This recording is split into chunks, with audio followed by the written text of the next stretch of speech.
Lung cancer screening ఎవరికి అవసరం? Lung క్యాన్సర్‌ని అది రాకముందే మనం ఐడెంటిఫై చేయవచ్చా? ఇబ్బంది రాకముందే అంటే దగ్గు, ఆయాసం రాకముందే మనం దాన్ని పట్టుకోవచ్చా? అంటే యెస్, చేయొచ్చండి. దాన్నే లంగ్ క్యాన్సర్ స్క్రీనింగ్ అంటాం. ఈ స్క్రీనింగ్ ఎవరికి చెయ్యాలి అంటే ఎవరైతే హై రిస్క్ ఆఫ్ లంగ్ క్యాన్సర్‌లో ఉంటారో వాళ్ళకి చెయ్యాలి. మనకెలా తెలుస్తుంది? ఆ క్రైటీరియా ఏంటి? అంటే మీకు ఏజ్ గనక 50-80 ఇయర్స్ మధ్యలో ఉన్నా కానీ ఆర్ మీరు స్మోకింగ్ రెగ్యులర్‌గా చేశారు for a period of 20 years పాటు రోజుకి 20 సిగరెట్లు తాగారు 20 సంవత్సరాల పాటు.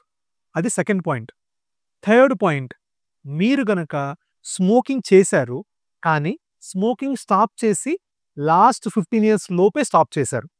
అంటే మీరు స్మోకింగ్ స్టాప్ చేసి 15 ఇయర్స్ క్రాస్ అవ్వలా ఇంకా.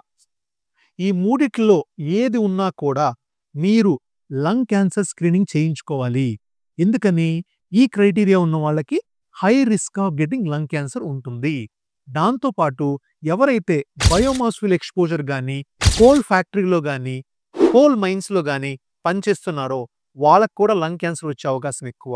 సో, ఈ 4 క్రైటీరియా ఫిల్ అయిన వాళ్ళు కానీ, ఇందులో ఏ క్రైటీరియా ఫిల్ అయినా కూడా స్క్రీనింగ్ చేయించుకోవాలి.